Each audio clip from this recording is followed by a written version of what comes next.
C'est le droit de croire ou de ne pas croire, de manifester publiquement sa foi ou pas, si la loi le permet, sans pression. Et pour ce faire, la loi organise la séparation des églises et de l'État, afin que devant un État neutre, un État areligieux, tous les Français se sentent égaux, qu'ils soient croyants ou qu'ils ne le soient pas.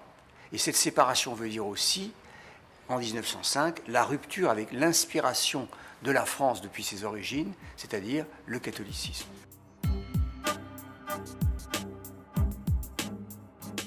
Ça vient d'abord d'une réaction des républicains contre le fait que l'Église catholique se mêlait des affaires politiques des Français. L'Église catholique, après la chute de l'Empire, s'était prononcée contre la République, aurait préféré le retour de la monarchie ou de l'Empire. L'Église catholique se mêlait de politique. Et par ailleurs, l'État nommait, puisqu'il y avait des cultes qu'on appelait reconnus, nommait les évêques, les pasteurs et les rabbins. Donc les républicains ont dit il faut la séparation. Après une terrible crise qui a eu lieu juste après l'adoption de la loi de 1905, la loi a failli se cracher. Le pape a rejeté la loi de 1905, a appelé les catholiques à la rejeter. Certains évêques, certains curés ont menacé des enfants de les priver de première communion s'ils étudiaient certains livres à l'école publique. Et ils ont été poursuivis.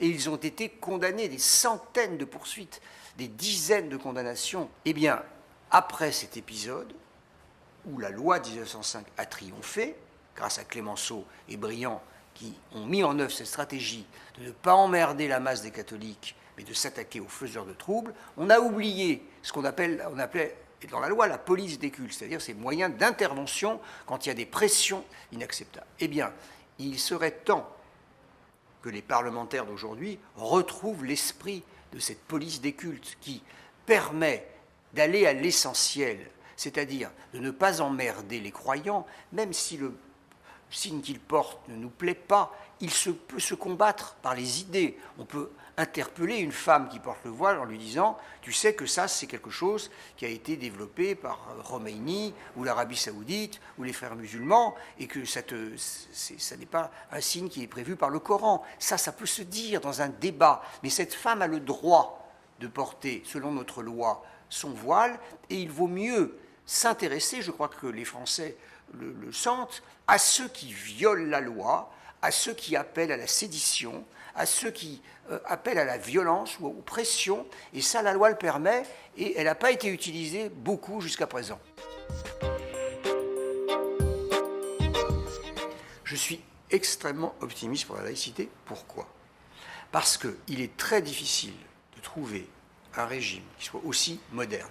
Il respecte à égalité le croyant et le non-croyant, et pour les croyants, quelle que soit sa religion, par la neutralité de l'État. Ensuite, il a prévu que si certains veulent utiliser la religion à des fins politiques, à des fins radicales, il y a les moyens judiciaires de les en empêcher.